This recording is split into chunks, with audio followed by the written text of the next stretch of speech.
All right, thanks for joining us. I'm Joe, I'm Chris. and tonight we're going to talk about Green Book, this year, 2018's Best Picture winner, from Peter Farrelly, Yeah. one half of the Farrelly brothers, the guys that That's gave it. us Dumb and Dumber and Kingpin, and There's Something About Mary, and Stuck on You, and Osmosis Jones, and yeah, kind of an interesting change of pace, right? For sure, yeah. If you haven't seen Green Book, it's inspired by a true story about Tony Lip. I forget what his real name is. Frank. God, I can't ever pronounce it. I'm like one of the characters in the movie who can't pronounce it. Right, But Tony Lip was his nickname. He was a bouncer at the Copacabana in New York in the early 1950s. Eventually become the maitre d'. And jazz pianist Dr. Don Shirley basically hires him as a chauffeur while he's doing a tour of the South, bringing his take on jazz, which is a classically influenced take on jazz, to the Deep South. And again, it's the early 1950s, and it's kind of a little bit of a road movie, a little bit of a buddy movie. It's a good blend of comedy drama. Great performances by Viggo Mortensen and Mahershala Ali. And he won the Best Supporting Actor for it, which he definitely deserved it. Absolutely. Viggo Mortensen put on 50 pounds for his role, so... And it shows. It shows. It does show. I felt like I hadn't seen Viggo in a while and was kind of like, wow, he got old really quick. But no, it's just transformed for this role. And I think one of his, maybe not his best role, but I think it's up there with one of his finest performances. I definitely think he's one of very underrated actor. He's awesome. Mm-hmm. Yeah, Eastern Promises, History of Violence, Carlito's Way, of course the Lord of the Rings films. Right. Well, if you want to get way back, he was in that. It's called Prison, Rennie Harlan movie. Oh wow. Yeah, I forgot about that. Actually got a Scream Factory release, Yeah. So. Yeah, I need to pick that up. It's not a very good horror film, but it's an 80s type of horror movie that I dig. It's not bad. It's all right. I mean, Rennie Harlan's never been the greatest, although I do like the Long Kiss Goodnight. Yeah. But I digress. I really hadn't heard a lot of the critical reviews of this film before seeing it, and kind of missed it during its opening weeks in December. It came out December, right? Or was it late November? I think it was early November. Okay, so late November. And so we're a little late on that, but it just won the Best Picture, 3 weeks ago? So we're still fairly current. It just barely came out on physical release on 4K and Blu-ray and DVD this last week, so they're still timely. But I didn't really know a whole lot about these people going in. In fact, I didn't know that the real Tony Lip eventually became an actor, and it appeared in films like Goodfellas and Casino, and he was on The Sopranos, and I think the first film he was in was either The Godfather or The Godfather Part 2. Because he's very New York Italian, thick accent, kind of surly looking, so he was perfectly cast for those it was kind of typecasting, but considering that he never actually took any acting courses and it wasn't his goal in life, I think that's pretty cool that he carved himself out a career. But both Dr. Shirley and Tony Lip both passed away in 2013 within just a few months of one another. And I don't know, I think for me it was a really enjoyable, slightly familiar. I mean, they didn't break any new ground as far as storytelling, but I think overall, I think it was a wonderful film. Great performances, great cinematography. They had good chemistry between them. Yeah. Especially it's Linda Cardellini plays his wife. Yeah. She was awesome. Linda Cardellini's always awesome. Freaks and Geeks. Yeah. Yeah. If you haven't seen Freaks and Geeks, man, that show is late 90s, 99 to 2000, 18 episodes before it was canceled. And virtually everybody in the cast, even a lot of the supporting cast, have gone on to bigger and better things from that show. And Linda Cardellini's no exception. And I absolutely adore her, and she's perfect in this film. So, I don't know, her storyline, and we'll try not to give too many spoilers, but a little bit of spoilers coming up here. her storyline with her husband and Dr. Shirley teaching him how to write letters that are more romantic. It's kind of a nice little romantic subplot that's very, very touching. I don't know. It's endearing. Yeah.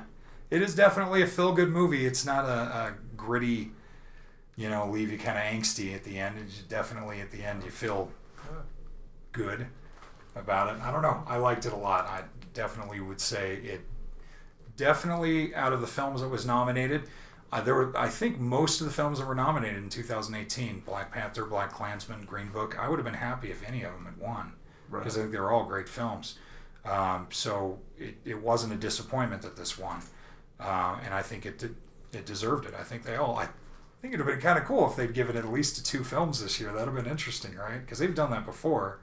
Wasn't it 2009? They had like 2 films, or no? They just doubled the length of how many movies could be nominated, right? Yeah, it's 10 instead of 5. Yeah. So yeah. And but it'd be kind of cool because I also think, for my money, Black Klansman was probably my favorite film of 2018, or right up there next to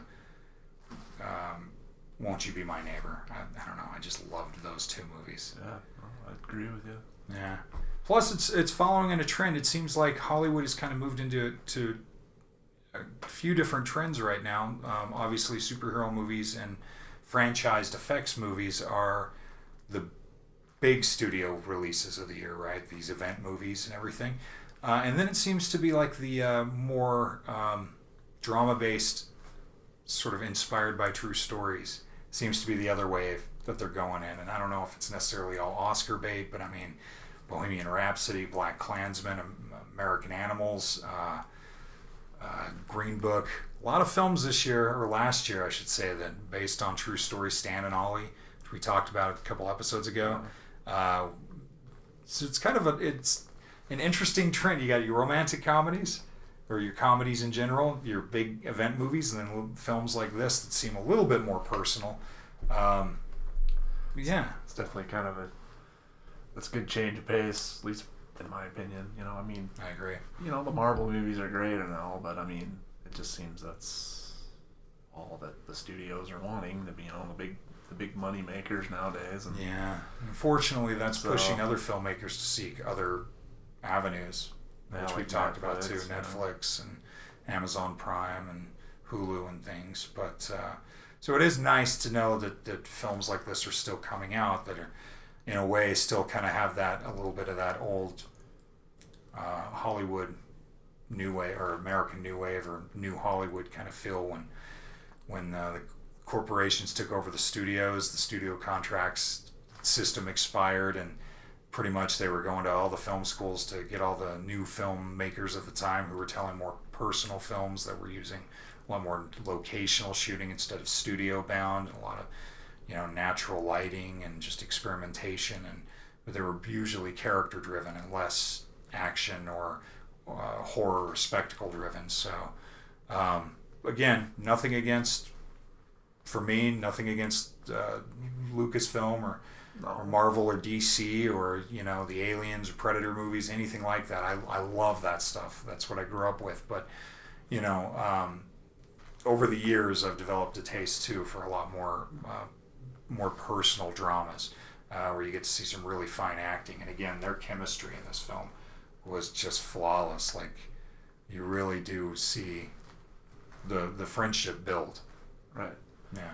And it was shot. The cinematography was nice. It was shot by Sean Porter, who shot The Green Book, which was this is Green Room. The Green Room. Green Room. That's a good movie. Yeah.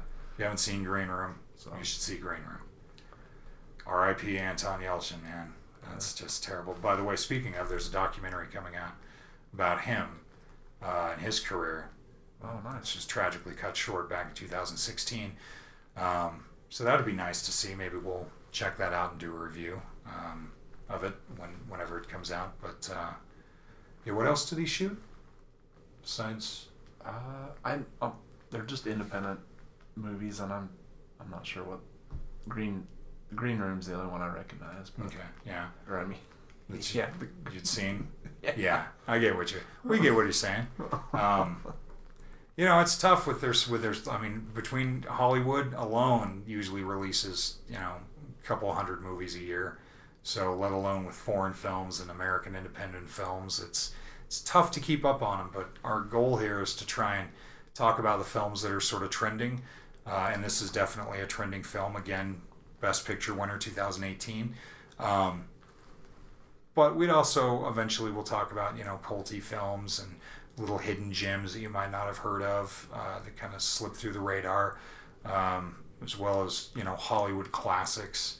A lot of films that get boutique edition, definitive edition releases. Like there's some Criterion films coming out. I think when Blue Velvet drops, Criterion, when April, May. It's May, but yeah. May. I think when that comes out, I think we'll have to do a review and maybe show you the package design and talk about that a little bit because I'm very excited about this.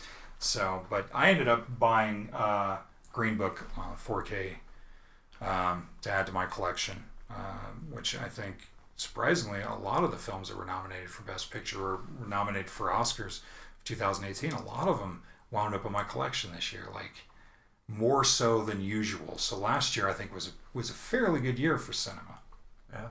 I mean, Bohemian Rhapsody, I mean, it was good, but I didn't think it was awesome. I didn't think it deserved a Best Picture nom. I mean, yeah, Rami Malek's performance was good, but and he won Best Actor, right? Yeah. And I kind of feel like he deserved that, though. I think his performance he was good. Flawless. He was actually really good in it. Yeah, which is surprising too, because I mean, the only thing I'm really familiar with him is Mr. Robot, which I'm not even close to being caught up on. Yeah, I haven't even started that one yet. So. Yeah. But yeah, I know growing up with Queen and loving Queen as a band and everything, and seeing footage of Freddie Mercury and hearing interviews with him and seeing interviews with him and archival footage and things. Or, I mean, I was a young man when he passed away. I remember the Live Aid concert and that whole performance, and I thought it was really incredible the way they all in the cast, including the kid from Jurassic Park and the Pacific. I forget the actor's name, Joseph. Forgive me.